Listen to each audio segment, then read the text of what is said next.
അസ്സലാമു അലൈക്കും. മുഅ്മിനീങ്ങൾക്ക് പോലും കിട്ടുന്ന ഒരു ദറജയാണ്, അധികാരമാണ് ഷഫാഅത്ത്. എന്താണ് ക്രൈറ്റീരിയ, നിബന്ധന? അള്ളാഹു തആല സമ്മതം കൊടുക്കണം എന്നുള്ള നിബന്ധന മാത്രമേ ഉള്ളൂ. അപ്പോൾ അള്ളാഹു സത്യമായിട്ട് നമുക്ക് പറയാൻ സാധിക്കും, മുഅ്മിനീങ്ങളായ ദാഖിറെ ഖൽബികളായ ആളുകൾക്ക് അള്ളാഹു ഉദ്ദേശിക്കുന്ന അത്രയും ആളുകളെ ഷഫാഅത്ത് ചെയ്യാൻ അധികാരം കൊടുക്കുന്ന ആളെ മനുഷ്യരയിൽ അവർക്ക് പോലും അധികാരം കിട്ടുമെങ്കിൽ റസൂലുള്ളാഹിക്കും സ്വല്ലല്ലാഹു അലൈഹി വസല്ലം മറ്റു പ്രവാചകന്മാർക്കും അതേപോലെ ഔലിയാക്കൾക്കൊക്കെ കിട്ടൂല എന്നെങ്ങനെ പറയാൻ സാധിക്കും?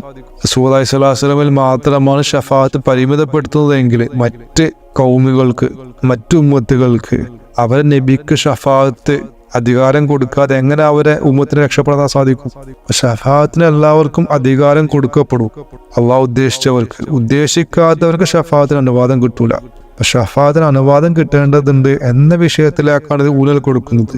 ഷഫാഅത്ത് ഉണ്ടോ ഇല്ല എന്നതിലേക്കല്ല, ഉണ്ട് എന്നത് വ്യക്തമാണ്. പിന്നെ അധികാരം കിട്ടുന്നത് ഏത് വഴിയാണ് എന്നാണ്. അള്ളാഹു സമ്മതം കൊടുക്കാതെ കിട്ടൂല.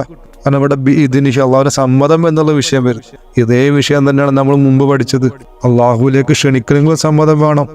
ദാഖിൻ ഇലല്ലാ ബി ഇദ്നിഹി എന്ന് പറഞ്ഞ് ബിഇദ്നില്ലാ എന്ന് പറയുമ്പോൾ അള്ളാഹുവിന്റെ സമ്മതത്തോട് കൂടി മാത്രമാണ് അള്ളാഹുവിനെ ക്ഷണിക്കാനും പറ്റുള്ളൂ. അപ്പൊ ക്ഷണിക്കാനും അള്ളാഹുവിന്റെ സമ്മതം വേണം. അതേപോലെ തന്നെ അള്ളാഹുവിലേക്ക് നമ്മൾ ശുപാർശക്കും അള്ളാഹുവിന്റെ സമ്മതം തേടേണ്ടി വരും.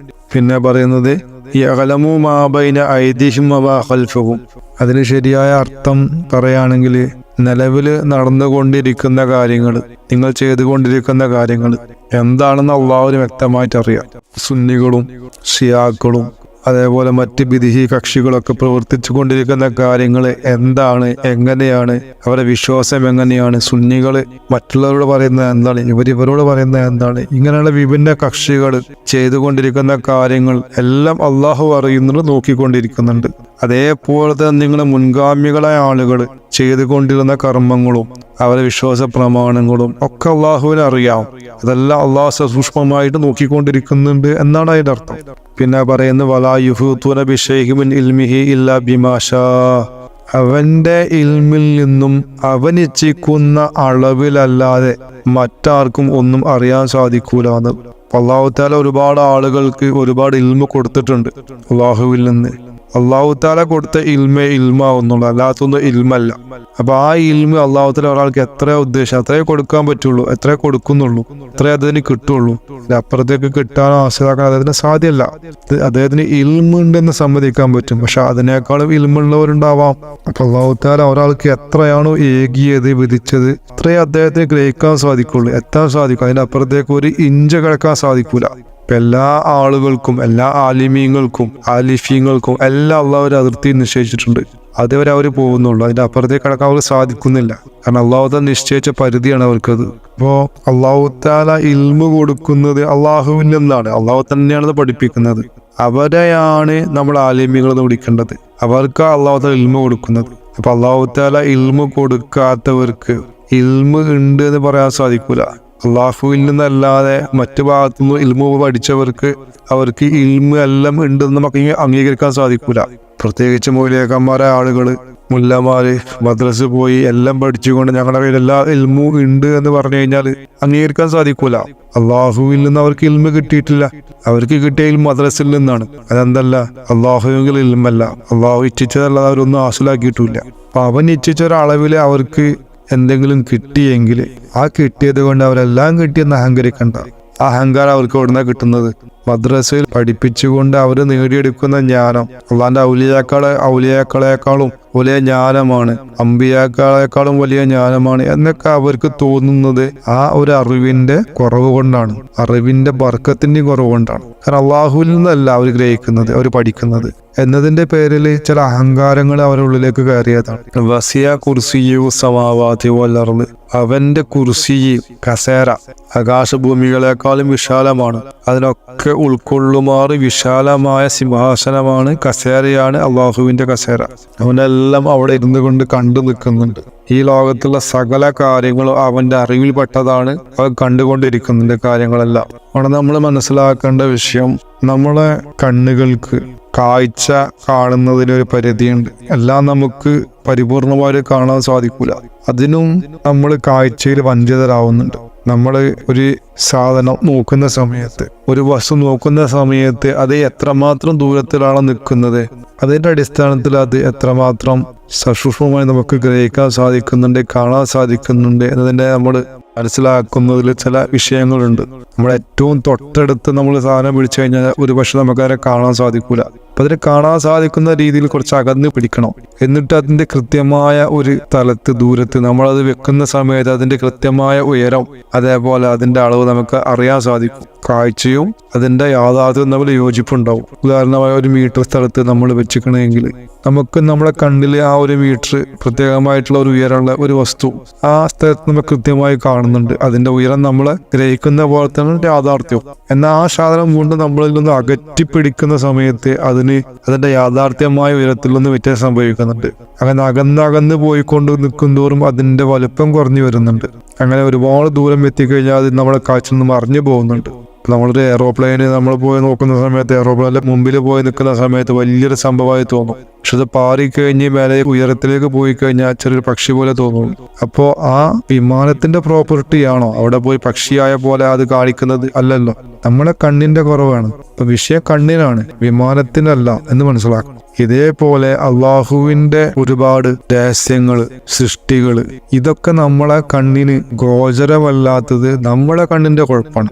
അല്ലാതെ ആ സൃഷ്ടികളെ കുറവ് കൊണ്ടൊന്നല്ല, അത് ഇല്ലാത്തതിന്റെ പേരിലും അല്ല, അതൊക്കെ ഉള്ളത് തന്നെയാണ്. പക്ഷെ നമ്മളെ കണ്ണിന് അത് ഗോചരമല്ലാത്ത വിഷയം. ഇത് ശരിക്കും വെളിപ്പെടുത്തുമ്പോൾ ഒരുപാട് കാര്യങ്ങൾ നിങ്ങൾക്ക് അതിൽ നിന്ന് അനുമാനം ചെയ്യാൻ സാധിക്കും. ചില കറാമത്തുകൾ നിങ്ങൾക്ക് ഇത്രയേ ഉള്ളൂ എന്ന് തോന്നിപ്പോകും. നമ്മുടെ കണ്ണിന് ഫ്രീക്വൻസി ഉണ്ട്.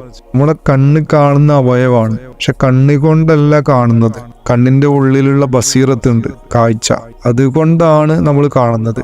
ആ കാഴ്ചക്ക് ചില പ്രത്യേകതകളുണ്ട്. ആ കാഴ്ചക്ക് പ്രത്യേകമായ ഒരു വേഗത ഉണ്ട്, ഫ്രീക്വൻസി ഉണ്ട്.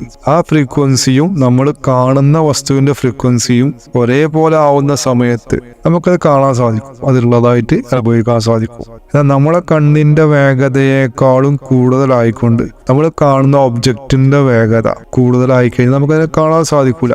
ഉദാഹരണം ഫാന് കറങ്ങാത്ത സമയത്ത് നമുക്ക് ലീഫ് കാണാൻ സാധിക്കും. പക്ഷെ അത് നമ്മൾ ഓണാക്കി കഴിഞ്ഞാൽ ലീഫ് ഇങ്ങനെ കറങ്ങുന്ന സമയത്ത് ഇല്ലാത്തതായിട്ട് അനുഭവപ്പെടും, കാണാൻ സാധിക്കില്ല. കാരണം അതിന്റെ വേഗത നമ്മളെ കണ്ണിന്റെ ഉള്ളിലുള്ള ബസീറത്തിന്റെ വേഗതയേക്കാൾ കൂടിപ്പോയി. അതിന്റെ കാരണം കൊണ്ടാണ്. അപ്പോൾ ഒരുപാട് കാര്യങ്ങൾ, ഒബ്ജക്റ്റുകൾ, അതിന്റെ വേഗത കൂടുന്ന സമയത്ത് നമുക്ക് കാണാൻ സാധിക്കുന്നില്ല. അപ്പോൾ ഒബ്ജക്റ്റ് ഇല്ലാത്തതിന്റെ പേരിലല്ല, നമ്മളെ കണ്ണിന്റെ കുറവ് കൊണ്ടാണ്. അപ്പോൾ ഒരു സാധനം കാണാതിരിക്കണം എന്നുണ്ടെങ്കിൽ 2 കാര്യങ്ങളൊന്ന് സംഭവിച്ചാൽ മതി. ഒന്നെങ്കിൽ കാണുന്ന വസ്തുവിന്റെ ഫ്രീക്വൻസി അല്ലെങ്കിൽ വേഗത വളരെ കൂടുതലായിരിക്കാം നമ്മളെ കണ്ണിനേക്കാളും. അല്ല എങ്കിൽ ആ സാധനം അതേ വസ്തു കാണുന്ന രീതിയിലാണെങ്കിലും നമ്മളെ കണ്ണിന്റെ ഫ്രീക്വൻസി ഓട്ടോമാറ്റിക് കുറഞ്ഞു പോവുക. അങ്ങനെയാണെങ്കിൽ കാണാൻ സാധിക്കൂല. 2 സംഭവിച്ച് കാണാൻ സാധിക്കൂല. ഇത് ശരിക്കും വളരെ മനസ്സിലാക്കേണ്ട ഒരു വിഷയമാണ്. സയ്യിദി പറയുന്നുണ്ട്, നമ്മുടെ ഷെയ്ഖ്, ഒരിക്കല് അദ്ദേഹം അമേരിക്കയിൽ വെച്ചിട്ട് സർക്കാരിനെ കണ്ടുകൊണ്ട് പിന്നീട് ഇംഗ്ലണ്ടിൽ പോയി. ഇംഗ്ലണ്ടിൽ വെച്ച് കുറച്ച് ആളുകൾ പരിചയപ്പെട്ടു. ആ കൂട്ടത്തിൽ ഒരാള് തിരിച്ചു പോകുന്ന സമയത്ത് അമേരിക്കയിലേക്ക് പോകാൻ ആഗ്രഹം പ്രകടിപ്പിച്ച് സർക്കാരിനെ കാണാൻ വേണ്ടിയിട്ട്. പക്ഷെ അദ്ദേഹത്തിന്റെ കയ്യിൽ വിസ ഇല്ല, അതേപോലെ ടിക്കറ്റ് ഇല്ല, ഒന്നുമില്ല. അങ്ങനെയുള്ള ഒരാൾക്ക് എങ്ങനെ പോകാൻ സാധിക്കും എന്നുള്ള വിഷയം അസംഭവ്യമാണ് എന്ന് അറിഞ്ഞിട്ടും അദ്ദേഹം ആഗ്രഹം പ്രകടിപ്പിച്ച്. ആ സമയത്ത് സയ്യിദി അദ്ദേഹത്തിന് വാക്ക് കൊടുക്കുന്നുണ്ട്, നിങ്ങൾ പോര്, നമുക്ക് നോക്കാമെന്ന് പറയുന്നുണ്ട്. അങ്ങനെ അദ്ദേഹത്തെ കൊണ്ടുപോകുന്നുണ്ട്. അവര് 4 പേരും, ഇദ്ദേഹം കൂടി 5 പേരും. പക്ഷെ എയർപോർട്ടിലെത്തിയ സമയത്ത് ആ 4 പേരെയാണ് അവർക്ക് കാണാൻ സാധിക്കുന്നുള്ളൂ. എയർപോർട്ടിലെ സെക്യൂരിറ്റി ഉദ്യോഗസ്ഥന്മാർക്കും എല്ലാം നോക്കുന്ന സമയത്ത് 4 പേരേ ഉള്ളൂ. 5ാമത്തെ ആളെ കാണാൻ സാധിക്കുന്നില്ല. അവിടെ സംഭവിച്ച വിഷയം ഇതാണ്, സയ്യിദ് സംഭവിപ്പിച്ച വിഷയം ഇതാണ്. കാരണം ഇവിടെ നടക്കുന്ന കാര്യങ്ങൾ നേരത്തെ പറഞ്ഞ തിയറിയാണ്. ഒന്നുകിൽ ഈ വസ്തുവിന്റെ സ്പീഡ് കൂട്ടുക, അല്ലാന്നുണ്ടെങ്കിൽ കണ്ണിന്റെ സ്പീഡ് കുറക്കുക. 2-1 സംഭവിച്ചാലും അത് ദൃഷ്ടിഗോചരമല്ലാതെ വരും. അപ്പൊ നിങ്ങൾ ചിന്തിക്കണം, അല്ലാഹു റസൂലിന്റെ ഒരു വചനം, ഇത്തഖൂ ഫിറാസത്തുൽ മുഅ്മിനീൻ എന്ന് പറയുന്നുണ്ട്. മുഅ്മിനീങ്ങളെ ഫിറാസത്ത്, അവരെ കണ്ണിന്റെ നോട്ടം, ഈ നോട്ടം സൂക്ഷിക്കണം എന്ന് പറയുന്നുണ്ട്. കണ്ണിനെ സൂക്ഷിക്കാനല്ല, നോട്ടത്തെ സൂക്ഷിക്കാനാ പറയുന്നത്. കാരണം ഈ നോട്ടത്തില് വലിയ രഹസ്യമുണ്ട്. ആ നോട്ടത്തില് അവരെ ഉള്ളിലുള്ള പ്രകാശം, വേഗത മാറുന്നുണ്ട്. കാരണം അള്ളാഹുവിന്റെ നോട്ടമായിട്ട് പരിണമിക്കുന്നുണ്ട്. അള്ളാഹുവിൻ്റെതായ നൂറിലാണ് അവർ നോക്കുക. മനുഷ്യന്റെ അവസ്ഥ വിട്ടുകൊണ്ട് അള്ളാഹുവിൻ്റെതായ ആ നൂറാണ് പിന്നെ അവരെ കണ്ണിലേക്ക് പ്രവേശിക്കുന്നത്. അള്ളാഹു കാണുന്ന പോലെ അവർക്ക് കാണാൻ സാധിക്കും. ആ വേഗതയിൽ നിന്ന് ഒന്നും മറഞ്ഞു പോകില്ല. കാരണം സാധാരണ അവന്റെ കാഴ്ചയിൽ ഉണ്ടായിരുന്ന ഫ്രീക്വൻസി വേഗതയേക്കാളും എത്രയോ ഇരട്ടിയായിരിക്കും അള്ളാഹുവിന്റെ കണ്ണിന്റെ ആ പ്രകാശം.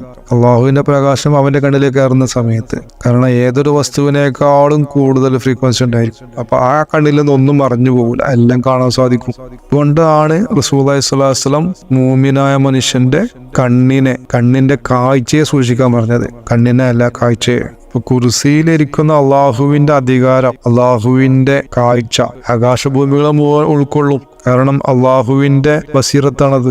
പിന്നെ പറയുന്ന വലാ യഊദു ഇഫ്ലുഹുമ, അവയുടെ സംരക്ഷണം അള്ളാഹുവിന് ഭാരമുള്ളതേ അല്ല. അള്ളാഹുവിനെ സംബന്ധിച്ചിടത്തോളം എന്തൊന്നും വളരെ ബുദ്ധിമുട്ട് ചെയ്യേണ്ട കാര്യങ്ങളില്ല. അള്ളാഹുവിന് വളരെ ലഘുവാണ് ഈ വിഷയം. കാരണം അള്ളാഹുവിന്റെ കാര്യങ്ങള് അള്ളാഹുവിന് പ്രയാസമുള്ളതല്ല.